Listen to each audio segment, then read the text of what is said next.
please put them in the chat in the bottom right-hand side of the WebEx portal. And Matt, I'm going to kick it off to you. Hopefully I didn't miss anything. No, I think we're good, Sam. Appreciate the intro. Thanks, everybody, for being here. Part 3, for those of you who weathered part 1 and 2 and you're back for part 3, holy cow, good for you. Congratulations. And you finally reached the end point, folks. We are there. We're going to learn today how to completely finish qualifying our prospect. So a couple things before we get going. I can't iterate enough what Sam said. This is participatory, folks. There's a bunch of you on, so I expect that that when I ask questions that you put your answers in the chat box, and Sam will run interference and he'll read those questions back so I don't get sidetracked. We got this down to a science. So make sure that you immerse yourself in the content, be participatory in what we do. For those of you who don't know Sandler Training is an international company. I own the franchise here in the Albany area. We specialize in 3 different areas for our training: sales training, customer service training, and management training. I also do a fair amount of consulting with companies as well. So typically when I get involved with a company, we're solving one of a few problems with them. It's either that they are frustrated that there's not enough leads at the top of the funnel, or they're nervous that they have this new manager on board that's never managed people in the past, and they don't know what he or she is going to do. Or it could be that the manager is already on board, but they are nervous about holding their regular meetings. So I help with those types of issues and problems with companies. And what I'd like to offer to you as participants to today's program is a 1-hour free sales consulting. So that's all you'll have to do is contact me at either the phone number or email on the screen there, and I'd be happy to sit with you virtually for an hour. And you can tell me a little bit about your company, and I can give you some feedback about how I might be able to help you get to the next level. So before we get it going any further, just curious, if you could put in your chat box, how many of you folks have participated in all 3 programs? Has anybody done all 3?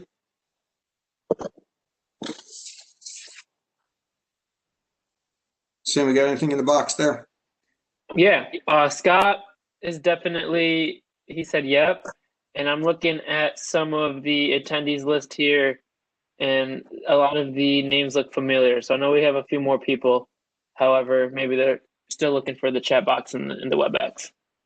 No problem. Remember, participatory. I can shame you virtually into being a participating member. As a reminder of where we're at. So this whole 3-part series was to make sure that you know how to properly qualify a prospect. We talked in the first session about when we want to give our, we'll call it a pitch, when we give our presentation to folks, and we decided that we don't give our presentation until we decide that a prospect is qualified. And what defines qualification is they meet 3 criteria. Now it sounds very easy, 3 criteria, right? But it's hard to get to the bottom of each one of these. So last week we talked about making sure that we uncover someone's pain, and they have a pain that we can solve. And we talked about the importance of making that pain and tying it to personal impact for them. This week, we're going to talk about budget. And for those of you who have a hard time talking about money, we're going to have that discussion today. So if the prospect has a budget that we can work under, that we can provide an answer for their pain, that's 2 out of 3 down. Now we need to understand, what is their decision-making process? Who is involved in the decision? Where is it made? Now that's a step that we're going to spend some time on that I can tell you, quite frankly, gets overlooked often. So we're gonna make sure that we cover completely the budget and decision-making process today. So for those of you who I haven't board with the Sandler submarine in this kind of goofy little sub here, it's called a goofy sub, but it really is the backbone of the selling system that Sandler has. And you can break it into 3 sections. So this first section up here, that's our relationship phase. So bonding and rapport, we talk about disc analysis, we talk about people's primary sensory dominance, we talk about transactional analysis, we talk about active listening and elements of communication and all those things that help us build trust with our prospect. Upfront contracts are making sure that we put a beginning and an end, so kind of bookmarks at the end of every conversation that we have with a prospect, so we always have control of what's happening next. These middle pieces, this is where we've spent our time. These are the qualifying stages of the Sandler Sub. And then the last piece over here, these last two, those are the closing phases. So the fulfillment phase, which I'll make mention of later on, and the post-sell piece. So those are our pieces of the Sandler Sub. So what are we going to talk about today? Today, we're going to be talking about basically what are the steps in the budget step of the Sandler system? How do we go through those steps? And the last piece of it is making sure that we understand exactly how much money that prospect has available. So before I turn the page, before I go to the next slide, a question for you guys. This is where you participate. Just heads up, this is where you participate. What things must a prospect be willing and able to invest to prove that they're qualified in the budget step? So I'll say that again. What things must a prospect be willing and able to invest to prove that they're qualified in this budget step? Ready? Type. Or if you want to get online, happy to talk with you too.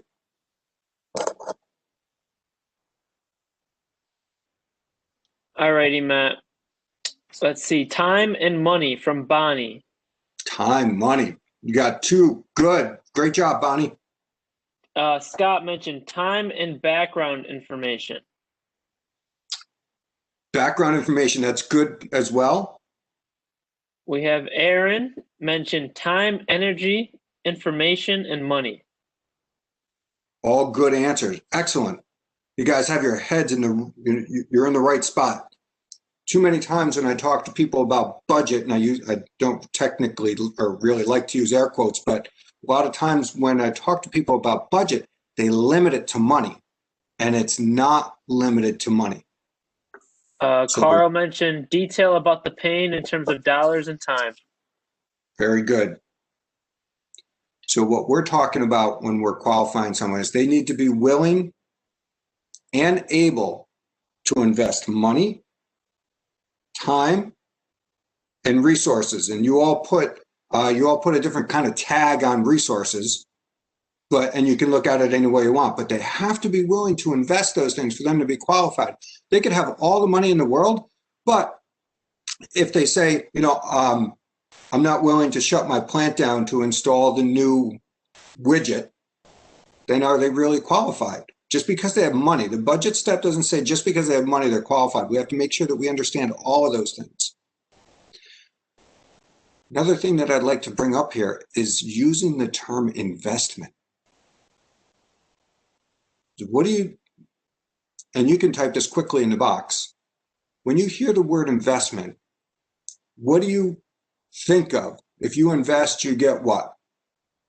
And you don't have to type it in. I'll just tell you, you get a return, right? So when you use the term investment, people automatically think that they get something in return, as opposed to, hey, how much money do you have? Big difference, right? So if you use the term invest, that will help in your discussions when you talk about money with people. So let's talk a little bit further about resources. Money is, that's pretty straightforward. Time is pretty straightforward.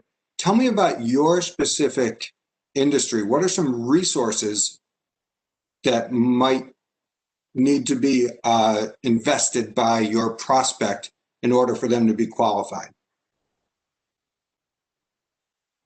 That's where I'll go back to Sam on this. What resources need to be invested?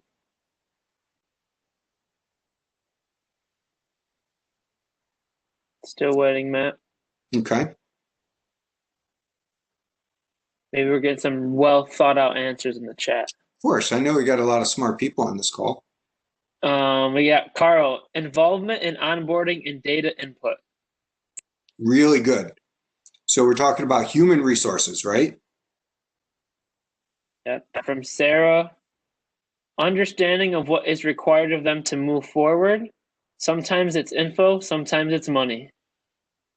Very good, Sarah. Thank you for participating. I couldn't be with you more. Great. And what happens? Go ahead. Got another one? And we got one from Scott. Assign a project manager or champion. Yes. So we're back to those human resources, right? A project manager or champion. The point is, folks, that when you're thinking about if a prospect is qualified, it's not just do they have money. It's are they willing to do all these other investments in what your solution brings to the table in order to implement your solution. And what happens if they're not willing to invest one or more of those things? They're not willing to invest the time, resources, or money. Remember, we're in the qualification phase of our selling process. And we're not just trying to qualify someone, we're also trying to disqualify someone. So if we come across a prospect that's unwilling or unable to invest the money, time, or resources that are required to implement the solution that you bring to the table for their problem that they have, they're not qualified. Now, here's where the guts comes in. Once you figure that out, do you have the guts to walk away? I see too many people that chase even when they know their prospect is not willing and able to invest one of these things. And it's a complete waste of time. So you need to be aware that when you're talking about qualification, that's your walkaway point. If they didn't have a pain that we could address, we walk away.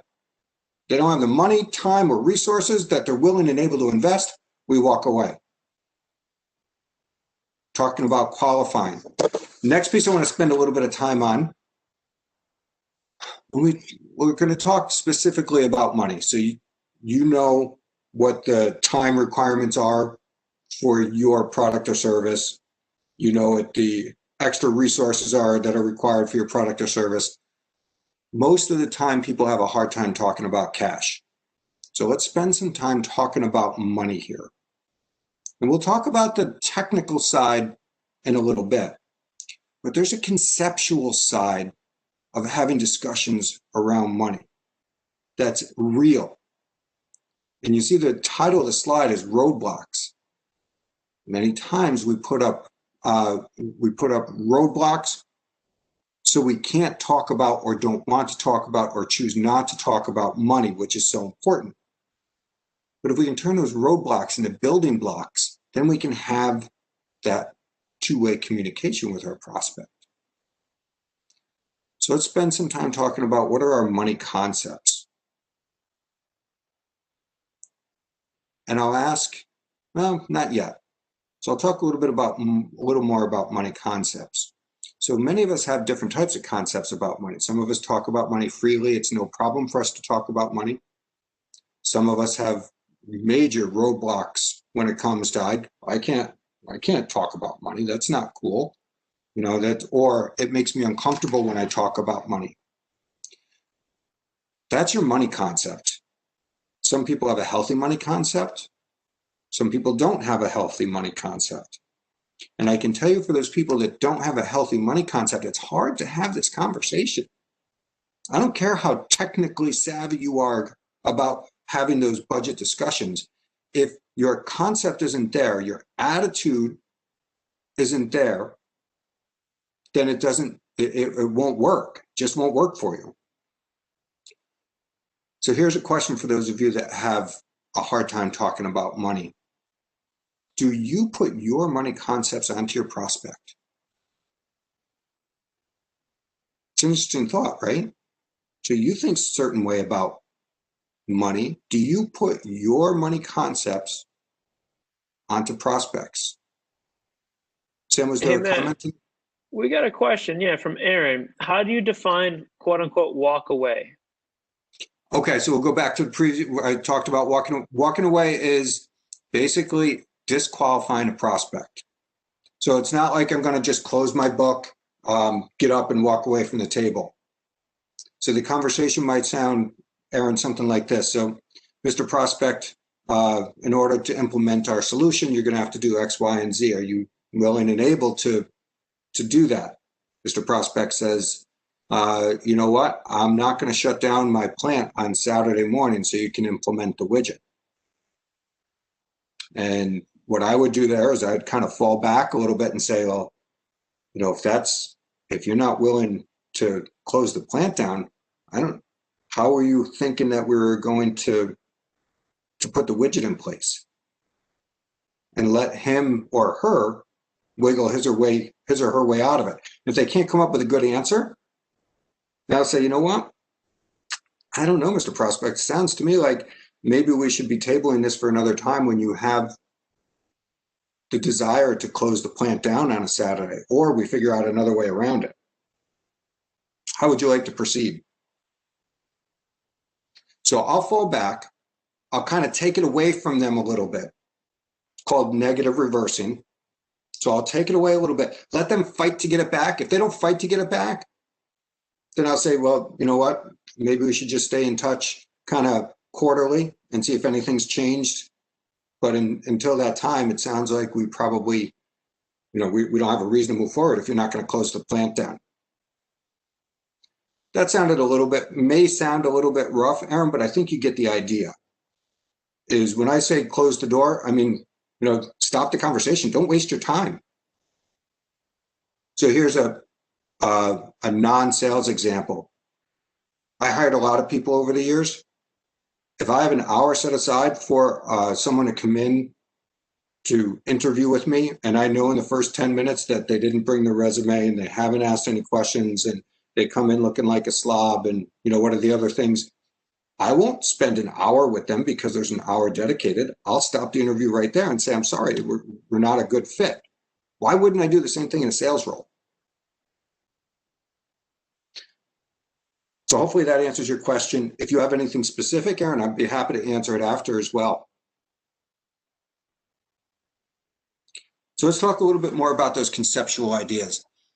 Think about some of the money concepts that you heard when you were a kid.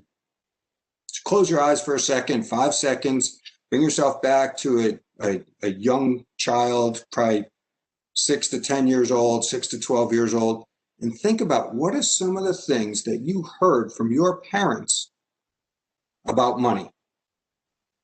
And that's an open question, so I know it'll take maybe a minute or two to type it in the chat box, but it's important for us to identify what are those deep-seated money concepts that we have and where did they come from? Because if we have a hard time talking about money today, it's probably because we got some messages when we were a child. So what were some of those messages that you heard as a kid from your parents about money? Matt, Bonnie mentioned that it's rude to talk about. Perfect, Bonnie. That's right. Rude to talk about money. You can't talk about money. That's what I heard in my house. From Aaron, the importance of being conservative. Very good. Thank you, Aaron. Appreciate you participating. Yes.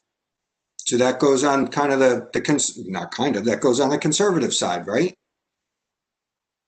Another one from Bonnie, don't ask about how much parents make. That's right, Bon. Don't ask me. I'm not telling you. I don't know about you guys. I heard all the time as a kid, money doesn't grow on trees. That was a big one in my house. From Carl, not much, not because it's rude, but because we might share info with outsiders. Oh, right. It's a secret thing, right?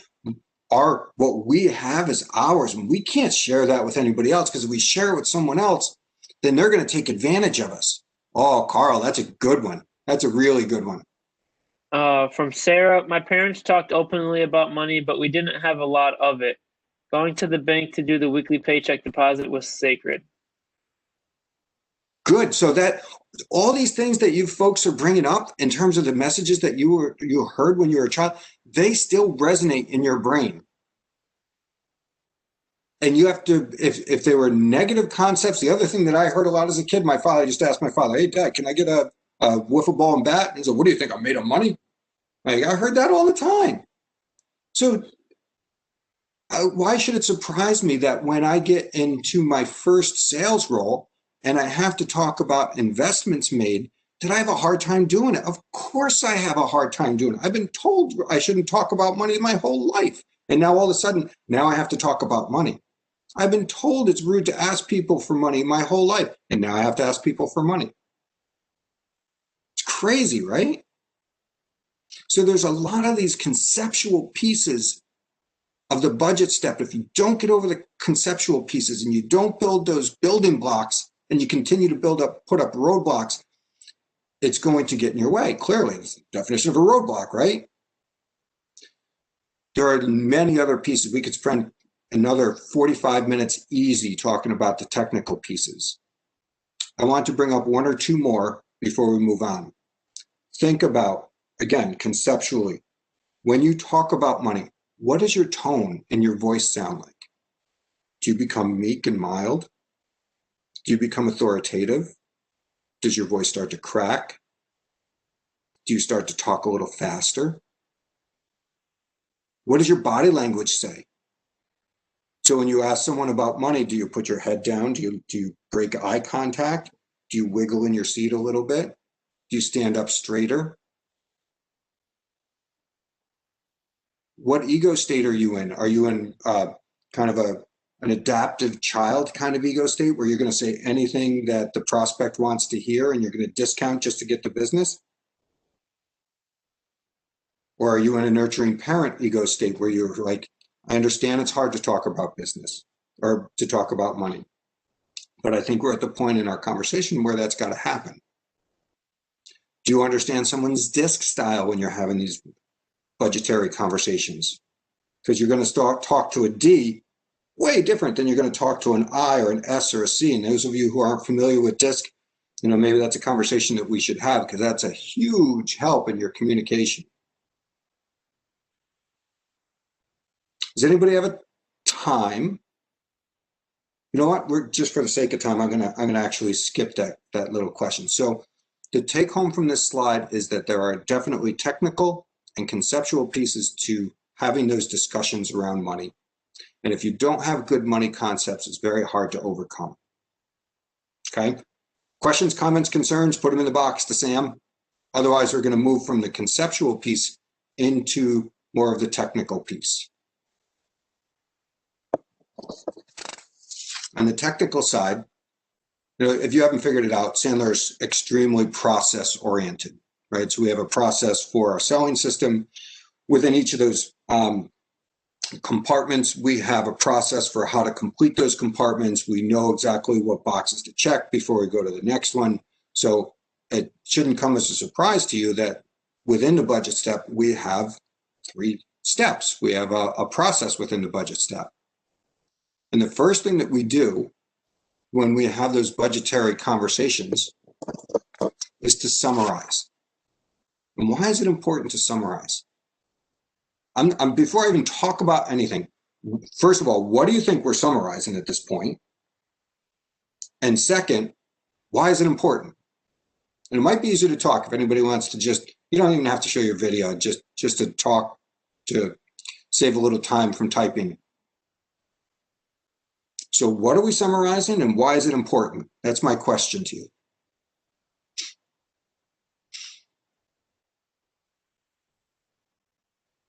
All right, Matt. From Nicole, if we have conceptual problems about money, what's the solution to improve it? If you have conceptual issues with money, maybe we should have a conversation. But you need to, if you're aware of them, and it sounds very cliche, Nicole, but that's the first step, is being aware that you have some conceptual pieces. Second is understanding where they come from. And third are putting behaviors in place, putting a kind of an attitude behavior journal in place and expectations in place of how to overcome those things. And again, if you want to have a one-on-one conversation, I'd be happy to spend a little bit of time with you to put a plan in place to help you get over those those conceptual issues. Erin is saying she's not able to open her mic. It appears locked, so I'm gonna put her on audio, as it seems like she wants to. She wants to talk. Let's see here. Hey, Erin, can you hear us? Yes, I can. I just was letting you know. I didn't think I was able to use the mic. No, you're inviting us to do so, and I was like, well, I don't think I can. So well, if you wanted to, just in the chat, just put audio, and we can volunteer you via audio or video too. So, so Bonnie mentioned summarize pain and concept to budget. Yes, very good. So that's exactly and just interrupt me if anybody types in, Sam. That's exactly what we need to summarize. We need to summarize the pain. It's hard to have a budgetary conversation when the pain and the budget are disjointed. We need to marry those two things together because we want them to invest in solving the problem that they have. So we need to remind them of the problem that they have. We need to bring them back to that personal impact, especially if we're talking about having subsequent meetings. So maybe we've talked about pain last week. We said, okay, great, our hours run up, and we set our upfront contract for meeting the following week where we are going to talk about budget and decision. We have to remind them what happened the previous week. Remind them of the personal impact of the problem that they're facing. So that's one big thing. The other big thing is, I won't swear. Stuff happens, right? Stuff happens. There's a rule that says businesses have heart attacks every 90 days. Something big happens in a business every 90 days. How do you know when it's going to happen? You don't, right? So you would be remiss if you weren't to make sure that nothing changed between conversations. The other thing you want to do is make sure that you flushed out all of the pain. So we talked about issue number 1, we talked about issue number 2, we talked about issue number 3. So Mr. Prospect, as I summarize this, is there anything that I've missed or misinterpreted? And is that 100% complete? Have we uncovered every rock and every stone? And you're 100% comfortable moving forward? And until we have that conversation with them, we really don't have any right to be talking about investment requirement. What risk do we run if we don't summarize?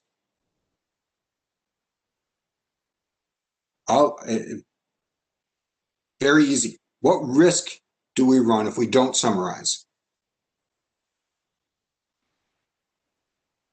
Well, we got a bunch of things coming in here. Just a second, Matt. I lost track of what it was. Bonnie said things change. That's right. They may not need it. Good. Sarah mentioned miscommunication. Yep, that's right, Sarah. Aaron mentioned miss something, can't make case for a solution. That's right. Carl mentioned wrong expectations and failure. Ooh, yeah. And we could be leaving money on the table, right? So if there's some new pain that happened and we haven't uncovered it, we could be leaving thousands of dollars on the table conceivably, yes? So there's lots of reasons for us to summarize. What happens to us in general, salespeople, is we get in these meetings and we get so emotionally involved that we don't slow down and take that time. We don't remember our process, or we move too fast through the process because we don't need to cover that. Take your time, relax. Make sure that you cross your T's and dot your I's. Make sure that you've done everything that you need to do to be successful. So that's step 1. Step 2, super simple. Is there money available? That's what you're trying to figure out. There's no rocket science to this. Rocket science, yes, I can say it. Now, the way in which we ask if there's money available, certainly there's technique behind that.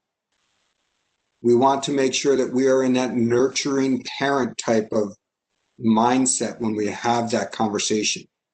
This is where we might want to squirm in our seat on purpose a little bit, especially if we're uncomfortable. This is where we might have to have that bit of brutal honesty. So Nicole, maybe one of the things that you could put into place when you're having this conversation is, Mr. Prospect, can we just take a time out for a second? We need to have a conversation that I'm not comfortable having. Would it be all right if we talked about money a little bit and what your investment requirement is to put the solution into place? People will save you. Your prospects will save you. You could ask it so the negative reverse on the page could sound something like, now, I don't suppose you put any money aside to address this issue, have you? Right, so that's going negative on them. As quotes, kind of assuming that they haven't put any money aside. A third-party story might sound something like, usually when I get in this stage of conversation with a prospect and other prospects where we've actually completed the work, they've invested X amount of dollars. Would you feel comfortable with that? So again, I don't want to get too far ahead. Step 2 is just merely figuring out, is there money available or not? And there's only 3 answers. There's a yes, there's a no, and there's a maybe. So the no, there's no money available. Ding, ding, ding, ding, ding, red flag, right? No money available. Are they qualified? That's when I'll take a hard stop in the conversation and I'll dummy up a little bit. And say, I'm sorry, Mr. Prospect, let me get this right. So you have this problem that's costing you X amount of dollars. Remember, we figured that out, pain by numbers last week. And it's impacting you this way, personal impact. But there's zero money to take it to address the issue. I'll ask you, you tell me, should we table this conversation until you have some money available? Right, so if they say no, that's a major red flag for me, and I have to flush out whether it's real or not. If they say yes, that's easy. Yes, we have put money aside. Oh, great. Then we move to step 3. So these 2 steps are very intricate with each other. So step 2 is figuring out how much money. Step 3 is based on their answer, what we do, and trying to figure out how much. So if the answer is yes, we have put money aside, we may say something like, well, that's great. I'm glad to hear that. And I love to see companies that are prepared and planning ahead. Would you mind sharing with me kind of in round numbers what you were thinking you would be willing and able to invest in solving the problems that we discussed? So round numbers, you could ask them to bracket. Could you kind of give me a range of where you were thinking? I'm not asking you for an exact number, but kind of, what were you thinking? Okay. And then there's the maybe. The maybes, that's where you get the stalls and the put-offs, and the maybes are the BS answers. So as I'm going through how to deal with some of the maybes, what I'd like you to put in the chat box are a couple of the maybe put-offs that you get. All right, so when you get a maybe, if a maybe usually sounds to me, when I work with people, it's like, I really don't know how much to invest. I really don't know. Like, you're talking to me about XYZ solution. I know I got a problem. I have no idea how much it costs to fix it. I hear that quite often. Sometimes the prospect is being honest and sometimes they're not. Most of the time they're being honest and they really don't know how much it's going to cost. So that's where we need to help them a little bit. That's where we supply the bracket. We give that third-party story. So it might sound something like, Jim, other companies that were in your situation before have invested, anywhere from $5,000 to $15,000 to address the issue. Is that in your ballpark?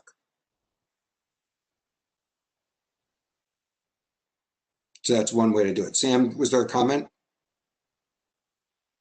Yeah, we had a couple comments, Matt. From Carl, maybe because I'm not the decision maker, That's right. So that's a put off for sure. Maybe there's money. I'm not the right person. From Aaron, most contacts seem hesitant to provide a range for a budget when requested. Want to wait and see what I propose. So interesting. So let's go back to Carl's first. Read that one again.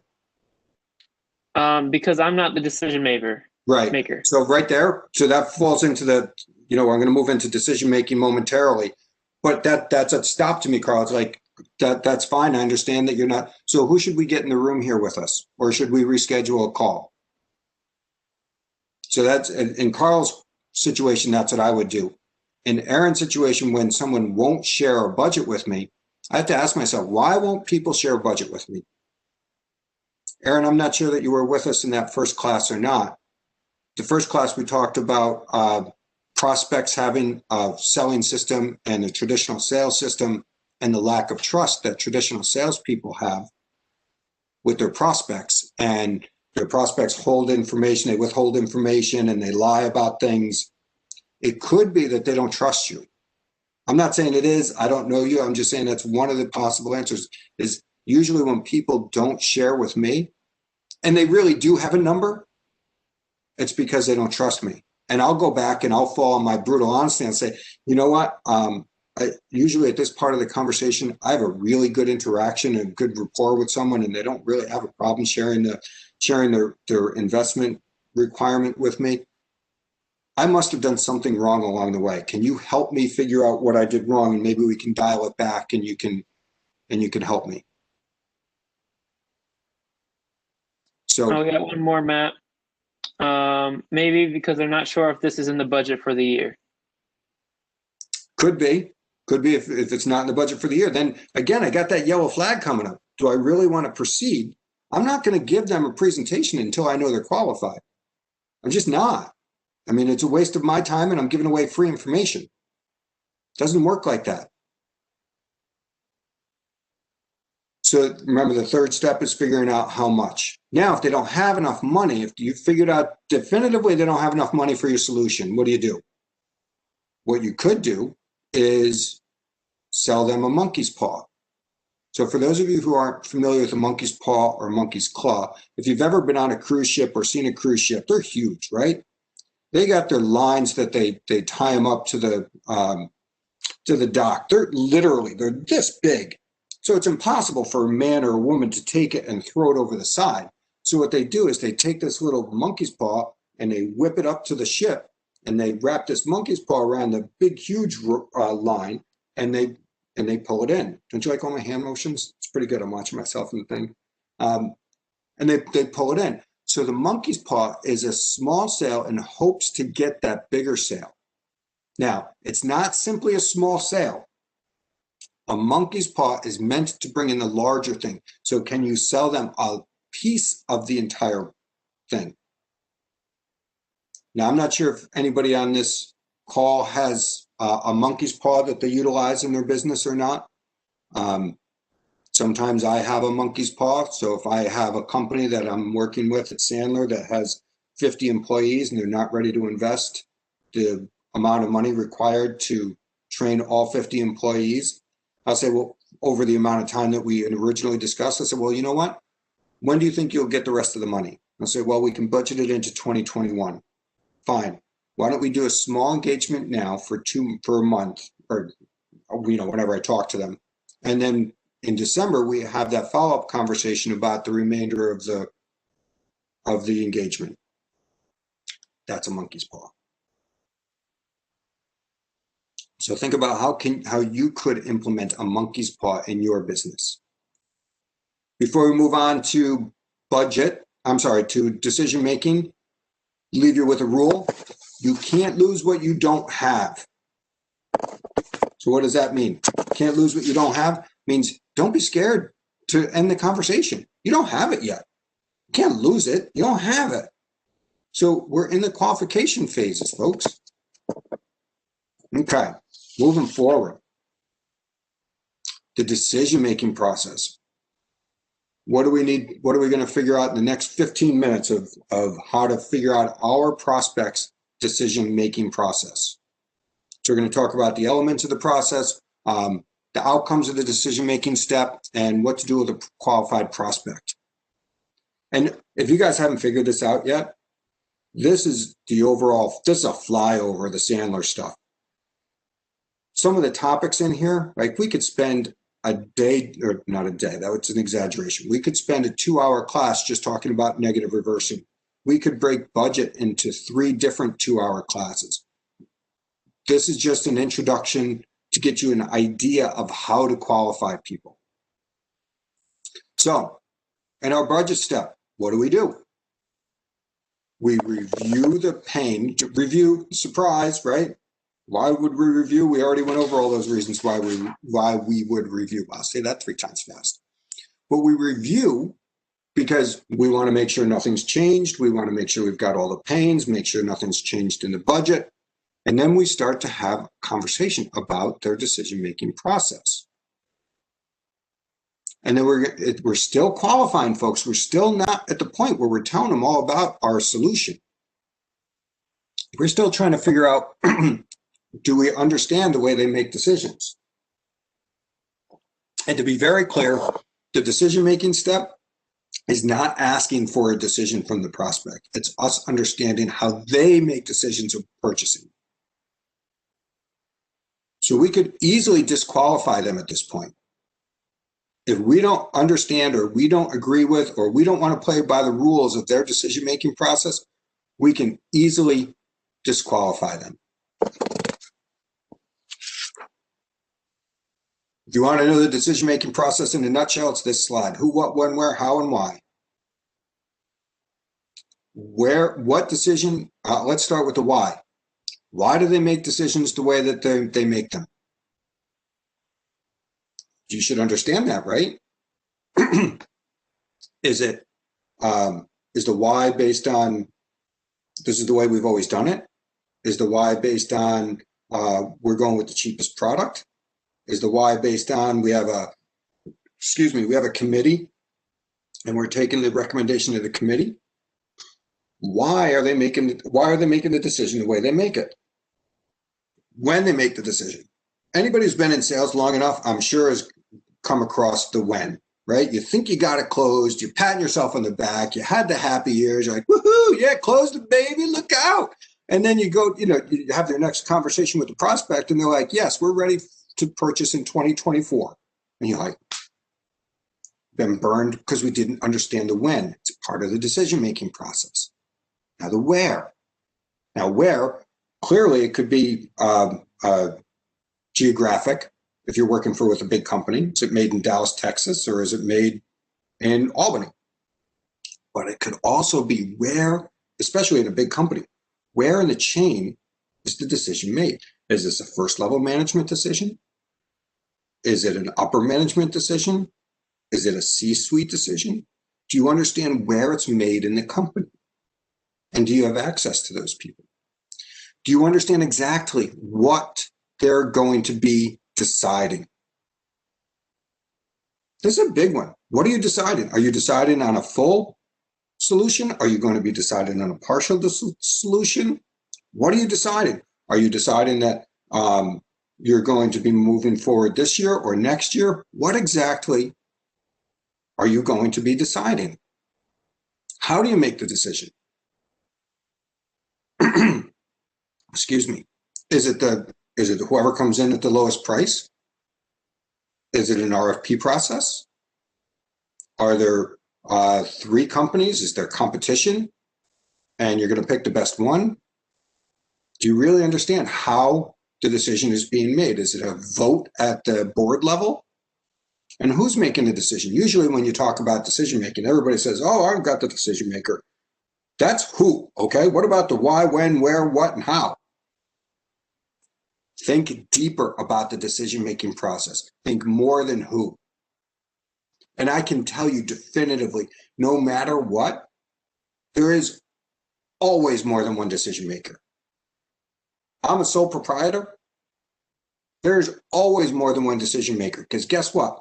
I'm probably going to go home and talk to my wife about whether I make the decision to purchase XYZ thing or not, even for the business. I may talk to my peer group I may talk to friends. There are always more. If I'm in a big company, so the last company I owned was a software company. Before I made any decisions, I went to the people that were going to be using the product or service and say, hey, what do you guys think? If we invested in this, would you be willing to, would you use it? So I'm going to talk to them. Does anybody, I'm going to make you feel uncomfortable. Does anybody want to share a story of when they didn't understand the decision-making step and when it came back to bite them? And this is probably a little bit longer than a chat. If you can get it in a chat, that's great. But let's learn from each other, right? Anybody have a time when they didn't understand the decision-making process and it came back to bite them? And while you're working through that, Sam, just raise your hand and let me know when anybody types in. What are acceptable outcomes of the decision-making step? It's pretty cut and dry, folks. Bonnie mentioned spoke to a panel of people except for one, the quiet guy, down the deal. Yeah. Yeah, I don't mean to laugh, Bonnie. I'm sorry. But I've been there. I get it. I know what it's like to get to that phase and you're like, son of a gun, I missed it. But you see, folks, that's the beauty of having a process in place. You can always look back and say, okay, what did I miss? You can always do a post-mortem, or you can do a post-call debrief if you have process in place. Can't do it without process. Sam, was there something else? Bonnie followed up and said it was painful, left a scar, but lesson learned. Yeah, you only learn how to ride a bike by falling off it. You know, it's one of those things. You're right. You get burned once, Bonnie. Hopefully you don't get burned again. So good for you for learning from that. And if anyone else wants to share a lessons learned, put in the chat audio, and we'll bump you up to audio if it's too long of a story to tell via chat. Yep. Don't be shy. Yeah, like me, I'm a shy guy. So outcomes of the decision-making step. There's really only a few outcomes. And let's be clear. Sorry, Matt. We have an audio if you wanted to have them share their story. Of course. Didn't mean to cut you off. I just didn't want to get too off topic. That's all right. Don't lie. You totally meant to cut me off, and that's okay. We're going to unmute Carl. Hey, Carl, can you hear us? I can. Hey, Carl. Perfect. How are you? Thanks for joining us. So, thank you.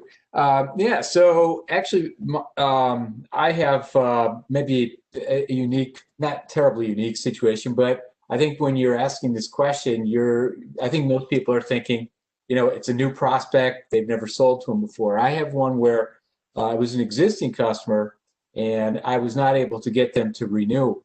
And so in the sales process, it turned out that I didn't have a process and that I didn't have any answers. So, any of those questions, I didn't have, I had hardly any information whatsoever. I spent a day with the customer out of town and met with, everybody in the company. It was everybody important in the company, including the CEO, owner, but some other, C-level execs, and basically nobody wanted to provide information. Everybody was just looking for information from me. And as it turned out, that it would have been a painful process for me to actually get the information I needed to get them to go again. But in the end, they were asking me, well, what's our return on investment? And I said, well, you won't talk to me about the problems. You've been a customer for 2 years. You've renewed. And I'm like, why are you having this distrust? I've spent the whole day here. And it was a crazy situation, but they also turned out to be one of those types of customers that, or those clients that it's good to, unfortunately, sometimes it's good to fire somebody. And, yes. Yep. My product is one where people need to know internally what their organizational structure is in terms of who's responsible for what, but people there didn't even know who their bosses were or what they were being measured on. And it was an impossibility for me to sell my product just for that one reason alone. Yes, well, I'm sure that was painful to share, Carl. So thanks for being vulnerable and raising your hand. And yeah, we unfortunately, too many of us have war stories like that. So if I can prevent, and I'm not saying that, Sandler's gonna solve all your problems. That would be garbage, right? But if we can move your problems from having 100 to having 20 or 30, that's great. That's what we're in business for. Because unfortunately, like in Carl's case, sometimes your prospects lie to you. Thank you, Carl. I'm going to put you back on mute. Thanks for joining us. All right. So as we wrap up here, got a couple slides left. When you get to the end of that decision-making step, there are only 3 acceptable outcomes. You're either going to disqualify them, and I'll go back to what I talked about earlier. It's walkaway time. You haven't given anything away yet besides your time, right? They don't have, notice during this entire process, we haven't presented yet. So we could disqualify them if we say, you know what? The decision's made in Tokyo and they're that many miles away, and there's an incumbent already in place, and blah, blah, blah, blah, blah. I could still disqualify them. Or I could say, oh, this all sounds great in my head, right? I'm not going to say this out loud to the prospect. Oh, this all sounds great. Great, let's move to the next step. Or we may figure out that there are other people that need to be involved because, and I think someone actually said it earlier, is sometimes they're just not, you don't have the right people in the room, but we're still not presenting. We're getting that right person in the room, and that's our clear next step.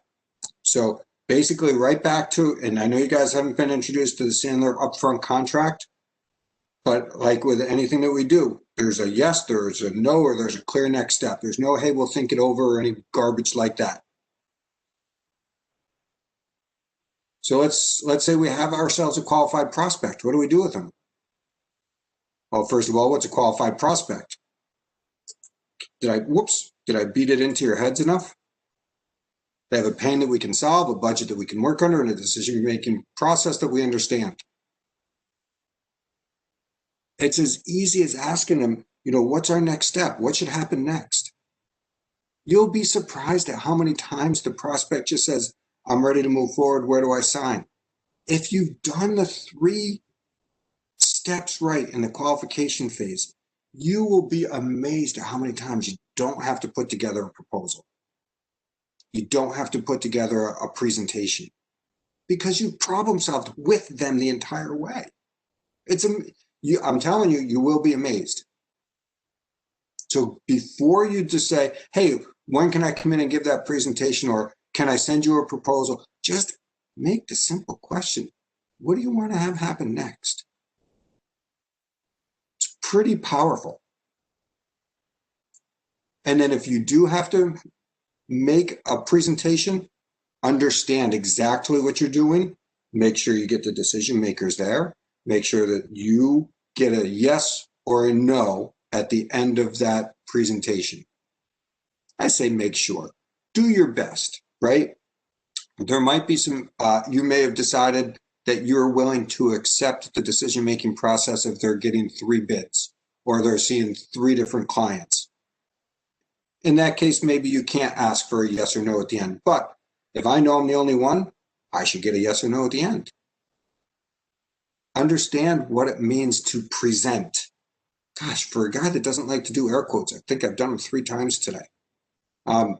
Guess I really do like to do air quotes. Gotta take a look internally at that. The best presentation, so here's one for you to write down, or I'll leave you with this. The best presentation that your prospect will ever see is the one that you never have to give. That's my last word of wisdom for this program. I appreciate all of you participating. Remember that hour free is on the table. There's my contact information. Sam, do you want to wrap us up? I'm good. You guys have been rock stars, awesome to work with. I love the participation. And it's weird. but I can now feel energy through chat. I don't have to be in front of a room. So thank you for that. And if there's any way that I can help you, just let me know. And thanks to Ignite You for having me here. Hey, Matt, we first want to say thank you for being here for not just today, but all 3 parts throughout the last 3 weeks. We're thankful to have you as one of our subject matter experts. Everyone on the call, please screenshot his contact information. It would also be included in a follow-up email that you'll receive around 4:45 today. In that email is also a feedback form as we all try to adjust to 2020 in a virtual setting of hosting panel events and workshops. Please give us feedback. We want to continue improving this experience for you all. So please contact Matt. As he said, there's a complimentary, sit down with him for attending today. And follow Ignite You on social media for any upcoming future webinars. Our accelerated programs are going to be accepting applications soon. And any other panel events, follow us on social media. Visit our website, igniteuny.com, to learn more about what we do for our entrepreneur community in upstate New York. There's a question in the chat. Can we access the recording for the previous sessions? We'll be hosting those in our website and probably after the holiday, Nicole. So if you follow us, we'll give you a link to rewatch those, as the turnaround time is just a little delayed with the holidays coming up. And with that being said, happy holidays, everyone. Have a safe and happy Thanksgiving, everybody. And Matt, thank you again for joining us. And thank you to the audience for participating. It was a very interactive session, not just today, but all 3 parts. So with that being said, Matt, thank you again. Audience, you guys have a good night, and thank you so much. Take care, folks.